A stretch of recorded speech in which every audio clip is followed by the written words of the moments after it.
With the name of Allah, the most gracious and the most merciful. My name is Saim Shahzad and I am here to teach you Biology class 9th.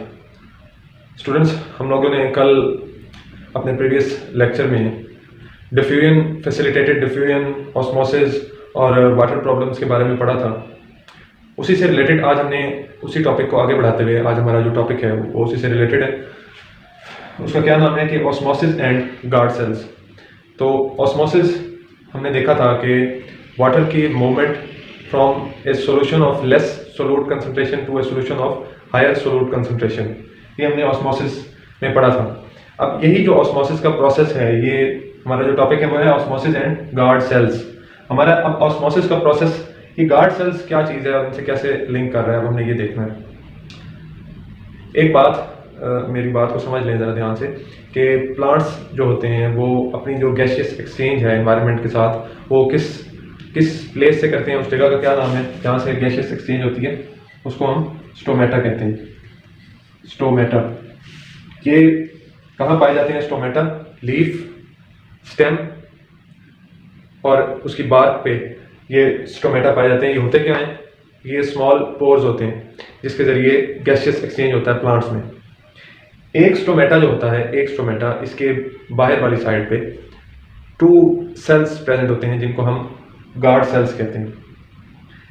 Guard cells असल में ये कौन से sales होते हैं? ये parenchyma cell होते हैं। ये हम आगे पढ़ेंगे कि पैरेन्काइमा सेल क्या होते हैं, लेकिन अभी आपने सिर्फ ये याद रखना है, आपके सिलेबस में बात नहीं लिखी हुई कि गार्ड सेल्स असल में पैरेन्काइमा सेल्स होते हैं जो स्टोमेटा, स्मॉल पोर्स जो प्रेजेंट होते हैं लीफ में, बार्क में, स्टेम पे, उसके बाहर ये गार्ड सेल्स मौजूद होते हैं जो असल में पैरेन्काइमा सेल्स होते हैं। अब ये गार्ड सेल्स ऑस्मोसिस से कैसे लिंक कर रहे हैं, ये प्रोसीजर पूरा हमारी बुक के इस पैराग्राफ में दिया गया है, आपने मुझे समझना है। अगर आप मुझे समझ लेंगे तो वो आपको पैराग्राफ क्लियर हो जाएगा। गार्ड सेल्स जो हैं दिन के टाइम इनमें ग्लूकोज ज़्यादा होती है, क्योंकि हमें पता है कि ये बाहर वाली साइड पे पाए जा रहे हैं प्लांट के और उस पर डायरेक्ट सनलाइट पड़ रही है, उसके पड़ने से ग्लूकोज सिंथेसिस हो रही है, फोटोसिंथेसिस हो रही है और खुराक बन रही है। जब गार्ड सेल में ग्लूकोज की मिकदार ज़्यादा होगी, यानी सोलूट की मिकदार ज़्यादा होगी, तो हमने पढ़ा था कि ऑस्मोसिस में वाटर मूव करता है कहाँ से? लेस सोलूट कंसंट्रेशन से हायर सोलूट कंसंट्रेशन में। तो गार्ड सेल्स के अंदर दिन के टाइम जब इसमें ग्लूकोज ज़्यादा होगी इन गार्ड सेल्स के अंदर, तो उस ग्लूकोज के ज़्यादा होने की वजह से पानी इनमें मूव करेगा। जब इनमें पानी मूव करेगा तो ये स्वेल हो जाएंगे, ये टर्गर प्रेशर की वजह से टर्जिड स्टेट में चले जाएंगे, टर्जिड स्टेट में जाएंगे। उस टर्जिड स्टेट में जाने की वजह से ये एक बीन टाइप शेप बना लेंगे और इनके दरमियान में पोर जो है वो स्टोमेटा का वो ज़रा खुल के ओपन हो जाएगा। स्टोमेटा का जो पोर है वो खुल के ओपन हो जाएगा। क्यों ओपन होगा? क्योंकि ये फूल जाएंगे, बीन टाइप शेप बना लेंगे और फूल जाएंगे। क्यों फूलेंगे? क्योंकि दिन के टाइम में पानी मूव करेगा। किस प्रोसेस के थ्रू? ऑस्मोसिस के थ्रू। और रात के टाइम जब सनलाइट नहीं पड़ेगी और ग्लूकोज की कंसंट्रेशन कम होना शुरू हो जाएगी, ग्लूकोज यूटिलाइज हो जाएगी बाय प्लांट, तो फिर क्या होगा कि वाटर मूव आउट करेगा। वाटर जब वहाँ से निकलेगा किस प्रोसेस के थ्रू? ऑस्मोसिस के थ्रू। कैसे भला? कि जब भी सोलूट की कंसंट्रेशन कम होती है तो वाटर वहाँ से मूव करता है किधर? हायर सोलूट कंसंट्रेशन की तरफ। तो वाटर इन गार्ड सेल्स को में से रात को निकलेगा। जब इन गार्ड सेल्स में से निकल जाएगा पानी, तो क्या होगा? ये फ्लैसिड शेप में आ जाएंगे। कल हमने ये फ्लैसिड का लफ्ज़ पढ़ा था अपने प्रीवियस लेक्चर में कि फ्लैसिड शेप क्या होती है। तो ये ढीली शेप में आएंगे और एक दूसरे के साथ जुड़ जाएंगे। इस तरह ये स्टोमेटा रात को बंद हो जाएगा। ये सुराख जो स्टोमेटा में होता है जिससे गैसियस एक्सचेंज होती है वो रात को प्लांट्स की बंद हो जाती है। तो ये था हमारा procedure osmosis and guard sales का। आगे देखते हैं अगले टॉपिक में किस चीज़ का जिक्र किया गया। इसका अगर आप पैराग्राफ गौर से पढ़ेंगे तो आपको ये चीज़ क्लियर हो जाएगी। स्टूडेंट्स, नेक्स्ट हमारा टॉपिक है एक्टिव ट्रांसपोर्ट। एक्टिव ट्रांसपोर्ट का जो लफ्ज़ है उससे मुराद है कि शायद आपने 7th 8th क्लास में कहीं पे एक्टिवेशन एनर्जी का लफ्ज़ सुना होगा। तो एक्टिवेशन एनर्जी से मुराद होता है कि किसी भी प्रोसेस के लिए जो उसको स्टार्ट करने के लिए जो एक एनर्जी चाहिए होती है, उसको हम जो किसी भी रिएक्शन को स्टार्ट करने के लिए जो हमें एनर्जी चाहिए होती है हम उसको एक्टिव ट्रांसपोर्ट कहते हैं। तो ये एक ऐसा प्रोसेस है जिसमें हमें एनर्जी की ज़रूरत होती है।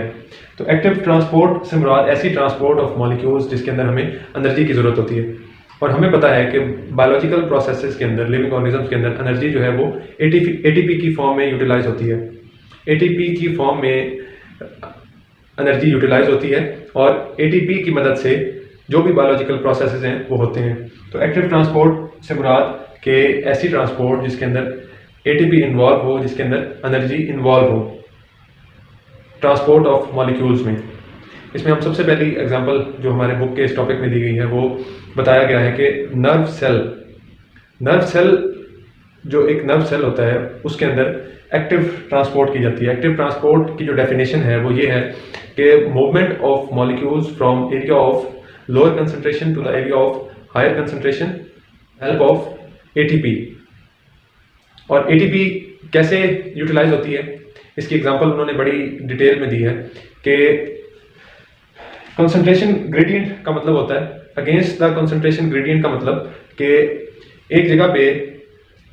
एक जगह से ऑपोजिट बहाव आ रहा है किसी चीज का, उस बहाव के खिलाफ जाना, वो क्या कहते हैं, इस लफ्ज को हम क्या कहते हैं कि against the concentration gradient. Pressure किसी तरफ से आ रहा हो और उसके खिलाफ अगर हमने जाना हो, उस किसी मॉलिक्यूल को उस प्रेशर के खिलाफ हमने भेजना हो तो उस प्रोसेस को क्या कहते हैं, अगेंस्ट कंसंट्रेशन ग्रेडियंट। ये लफ्ज हमारी एक्टिव ट्रांसपोर्ट के पैराग्राफ में यूज किया गया है। दूसरी बात जो इस टॉपिक में अहम है वो है सोडियम पोटाशियम पंप। ये सोडियम पोटाशियम पंप बहुत अहम टॉपिक है पेपर पॉइंट ऑफ व्यू से। इसको आपने समझना है, बिल्कुल भी मुश्किल नहीं है, लेकिन अगर आपको इसकी समझ आएगी तो कभी भूलेगा नहीं। अगर समझेंगे नहीं, याद करने लगेंगे तो ये आप इसमें कंफ्यूज हो जाएंगे लिखते वक्त। तो सोडियम पोटाशियम पंप एक्चुअली क्या है, ये हमारी जो नर्व इम्पल्स है, जो नर्व सेल है हमारे, जो मैसेज कंडक्ट करते हैं from one place to the other in the body, ये सोडियम पोटाशियम पंप उसमें वर्क करता है। ये होते क्या है, ये सोडियम पोटाशियम पंप क्या है, ये एक्चुअली वो प्रोटीन मॉलिक्यूल्स हैं जो मॉलिक्यूल्स की मूवमेंट करवाते हैं। जो कैरियर प्रोटीन्स होते हैं, वो सेल मेम्ब्रेन के जो कैरियर प्रोटीन्स होते हैं वो मैसेज को कंडक्ट करने के लिए, क्योंकि उन्होंने कंसंट्रेशन ग्रेडियंट के अगेंस्ट जाना होता है तो उनको एनर्जी की जरूरत होती है। कह रहे थे नर्व सेल्स की, तो जो मेम्ब्रेन ऑफ नर्व सेल्स होती है उसके ऊपर जो प्रोटीन पाए जाते हैं वो कैसे एक्ट करते हैं, वो सोडियम पोटाशियम पंप के तौर पे एक्ट करते हैं। तो ये कैरियर प्रोटीन के तौर पे एक्ट करता है उसकी सेल मेम्ब्रेन के इर्द गिर्द, किसकी, नर्व सेल्स की। अब जबकि एक नर्व सेल अपनी जगह पे कायम है, अपनी जगह पे मौजूद है, तो ये कैसे सोडियम पोटाशियम पंप कैसे काम करता है, जो एक्चुअली प्रोटीन्स होते हैं ये कैसे काम करते हैं कि नर्व इम्पल्स के अंदर हमें ये बात ज़हन नशीं करनी चाहिए कि पोटाशियम जो है वो उसको हमने वो नर्व सेल के अंदर उसको रहना होगा पोटाशियम को, और सोडियम को एक्सपेल आउट होना होगा। सोडियम को उसकी हमने मैक्सिमम अमाउंट जो है वो सेल से एक्सपेल करनी है, जबकि पोटाशियम की मैक्सिमम अमाउंट हमने सेल में मेंटेन रखनी है। तो इस प्रोसेस के लिए जो एनर्जी की यूटिलाइजेशन होती है, जो एनर्जी यूज होती है, वो कौन करता है, वो एनर्जी कौन प्रोवाइड करता है, सोडियम पोटाशियम पंप। ये एक्चुअली क्या चीज़ होती है, ये एक्चुअली कैरियर प्रोटीन्स होते हैं। इसी तरह जब हमने पोटाशियम को मूव कराना है अगेंस्ट द कंसंट्रेशन ग्रेडियंट, इससे क्या मुराद है कि पोटाशियम को जब हमने सेल के बाहर से सेल के अंदर मूव करवाना है, क्योंकि अंदर तो पहले ही ज़्यादा है पोटाशियम, लेकिन हमने प्रोटीन्स ने उसको बाहर से अंदर मूव करवाना है अगेंस्ट द कंसंट्रेशन ग्रेडियंट, तो इसके लिए एनर्जी की यूटिलाइजेशन होना ज़रूरी है। इसके लिए हमें एनर्जी चाहिए, इसके लिए सेल को एनर्जी चाहिए। और वो एनर्जी कैसे कौन प्रोवाइड करता है, सोडियम पोटाशियम पंप, क्योंकि they are actually carrier proteins. तो ये हमारा टॉपिक था एक्टिव ट्रांसपोर्ट। इसमें हमने दो तीन चीज़ें पढ़ी हैं। एक तो कि अगेंस्ट द कंसंट्रेशन ग्रेडियंट का क्या मतलब होता है कि एक जगह पे पहले ही एक चीज़ ज़्यादा है, उसी तरफ उस चीज़ को मूव करवाया जाए, तो वो अगेंस्ट द कंसंट्रेशन ग्रेडियंट लफ्ज़ इस्तेमाल होता है। दूसरी चीज़ हमने एटीपी के बारे में पढ़ा कि एनर्जी यूटिलाइजेशन होती है इस प्रोसेस में, एक्टिव ट्रांसपोर्ट में। कहाँ से मूवमेंट के लिए, from area of lower concentration to the area of higher concentration. इस प्रोसेस में हमें एनर्जी की हमने यूटिलाइज करनी होती है। सोडियम पोटाशियम पंप क्या होते हैं, दे आर एक्चुअली प्रोटीन्स होते हैं। ये एनर्जी प्रोवाइड करते हैं किसमें, नर्व सेल। ये एक एग्जांपल के तौर पे देखिए कि एक नर्व सेल जो है कि वो रेस्ट की स्टेट में होता है, तो उस स्टेट में हमने पोटाशियम को मैक्सिमम सेल के अंदर रखना होता है, जबकि सोडियम को हमने मूव आउट करवाना होता है। तो ज़्यादा से ज़्यादा पोटाशियम को सेल के अंदर रखना और बाहर से पोटाशियम को अंदर लेके आना सेल में, उसमें एनर्जी चाहिए होती है। और एनर्जी कौन प्रोवाइड करता है, सोडियम पोटाशियम पंप, जो एक्चुअली क्या होते हैं, प्रोटीन्स होते हैं। ये हमारा टॉपिक था एक्टिव ट्रांसपोर्ट का। आगे देखते हैं नेक्स्ट टॉपिक में किस चीज़ का जिक्र किया गया है। इसकी डायग्राम बहुत अहम है, इसकी डायग्राम आपने बनानी है और प्रैक्टिस करनी है, उसके बाद पेपर में भी पेपर पॉइंट ऑफ व्यू से इसकी डायग्राम बहुत अहम है। वैसे बायोलॉजी के अंदर हर टॉपिक की जो डायग्राम है वो आपको आनी चाहिए और आपने हाथ से बनानी है अगर आपने मैक्सिमम मार्क्स गेन करने हैं। तो इस टॉपिक की उम्मीद आपको समझ आ गई होगी और यही एक कॉन्सेप्चुअल और एक बेसिक टॉपिक था इस सारे लेक्चर में। नेक्स्ट देखते हैं कि किस बात का जिक्र किया गया, कौन सा टॉपिक। स्टूडेंट्स, नेक्स्ट हमारा टॉपिक है कि application of knowledge about semi permeable membrane, कि हमें जो ये सेमी परमिएबल मेम्ब्रेन का पता चला है कि उसका वर्क कैसे है, वो क्या काम करती है, तो इसका आम जिंदगी में क्या एप्लीकेशन चल रहा है आजकल के दौर के अंदर, हमने वो देखना है कि मेन जो यूज़ हो रहा है वो सेमी परमिएबल का वो क्या हो रहा है, इसके नॉलेज जो हमने गेन किया है तो इसका आज एप्लीकेशन कहाँ कहाँ इसकी हो रही है। तो दो चीज़ों में इसकी मेनली एप्लीकेशन हो रही है। एक तो बैक्टीरिया को वायरसेस से सेपरेट करने के लिए semi permeable, artificial semi permeable जो मेम्ब्रेन्स बनाई जा रही हैं, उसके अंदर क्या काम हो रहा है कि बैक्टीरिया को सेपरेट किया जाता है किससे, वायरसेस से। तो वायरसेस स्मॉल टीनी क्रिएचर है बनस्बत किसके, बैक्टीरिया के। तो बैक्टीरिया को वायरस से सेमी परमिएबल मेम्ब्रेन के थ्रू अलग किया जाता है। ये फर्स्ट एप्लीकेशन होगी। दूसरी बात इसकी ये है कि वाटर फिल्टर प्लांट्स बनाए जा रहे हैं आजकल शहरों में, आपने मुख्तलिफ जगहों पे देखे होंगे। तो वो उनमें एक प्रोसीजर इस्तेमाल किया जाता है रिवर्स ऑस्मोसिस का। रिवर्स ऑस्मोसिस के प्रोसेस के थ्रू वाटर की फिल्ट्रेशन की जाती है जिसमें से साल्ट्स को अलग कर लिया जाता है। रिवर्स ऑस्मोसिस का लफ्ज़ यूज़ किया गया। तो इससे क्या मुराद होगा, ऑस्मोसिस से मुराद होता है कि वाटर की मूवमेंट लेस सोल्यूट कंसनट्रेशन से हायर सोल्यूट कंसनट्रेशन की तरफ। रिवर्स ऑस्मोसिस में कैसे पानी को साफ किया जा रहा है कि वाटर की मूवमेंट कहाँ से कहाँ होगी, ज़्यादा सोल्यूट की कंसंट्रेशन से कम सोल्यूट की कंसंट्रेशन की तरफ। इस प्रोसेस को हम क्या कहते हैं, रिवर्स ऑस्मोसिस। ये इसके through semi permeable membrane use होती है उस प्लांट के अंदर, और रिवर्स ऑस्मोसिस का प्रोसेस होता है जिसके तहत पानी को फिल्टर किया जाता है। ये प्रोसीजर है मेनली जो रिवर्स ऑस्मोसिस जो प्लांट्स में यूज़ होती है। कैसे कि हायर सोल्यूट कंसंट्रेशन से वाटर मूव करता है लोअर सोल्यूट कंसंट्रेशन की तरफ। इस तरह जो हायर सोल्यूट्स वो बच जाते हैं उनको फिल्टर आउट कर लिया जाता है। तो ये एप्लीकेशन है हमारी किसकी, सेमी परमिएबल मेम्ब्रेन की। नेक्स्ट देखते हैं क्या चीज़ बताई गई। नेक्स्ट हमारा टॉपिक है फिल्ट्रेशन। फिल्ट्रेशन का जो लफ्ज़ है, ये नाम से ही कुछ कॉन्सेप्ट हमारे जहन में ऑलरेडी मौजूद होता है फिल्ट्रेशन के हवाले से। फिल्टर एक्चुअली हम देखते हैं कि एक फ़िल्टर जो होता है वो कुछ चीज़ों को, जब उसके ऊपर कोई चीज़ डाली जाती है फिल्टर के ऊपर, कुछ चीज़ों को अपने ऊपर रहने देता है और बाकी कुछ मटेरियल को अपने अंदर से गुजरने देता है। तो फिल्ट्रेशन का जो लफ्ज़ है वो सेल के बारे में इस तरह से है। सेल की, क्योंकि हमारा ये टॉपिक सेल से रिलेटेड है, तो हमने सेल के अंदर मूवमेंट के दौरान जो प्रोसीजर होते हैं, पैसेज बनता है जो मॉलिक्यूल्स की मूवमेंट के दौरान, तो हम उसकी बात पढ़ रहे हैं। फिल्ट्रेशन के अंदर सिंपल सा पैराग्राफ है, आपको समझ आ जाएगा जब आप इसको रीड करेंगे। साथ इसकी डायग्राम भी दी गई है जो आपने ज़रूर उसकी प्रैक्टिस करनी है, और जब क्वेश्चन आए तो आपने उसके बारे में ये अपने हाथ से बनानी है इसकी डायग्राम। तो मैं आपको इसको सिंपली समझाता हूँ कि सेल्स में फिल्ट्रेशन का क्या प्रोसीजर है। स्टूडेंट्स, सेल की जो हमारी जो सबसे स्मॉल सेल है हमारी बॉडी में वो कौन सा है, कैपिलरीज। सबसे जो है वो शॉर्ट ब्लड वेसल्स होती हैं, सबसे छोटी ब्लड वेसल्स कैपिलरीज हैं। तो कुछ चीज़ें ऐसी हैं जो कैपिलरीज के अंदर पहुंचना ज़रूरी हैं, और कुछ चीज़ें ऐसी हैं जो उन तक नहीं पहुंच सकती। तो उनको फिल्टर करने के लिए कैपिलरीज के बाहर जो सेल वॉल है, वॉल उनके बाहर मौजूद होती है, वो क्या करती है कि कुछ चीज़ों को वो कैपिलरीज के अंदर जाने देती है। किस वजह से, ब्लड और वाटर के प्रेशर से।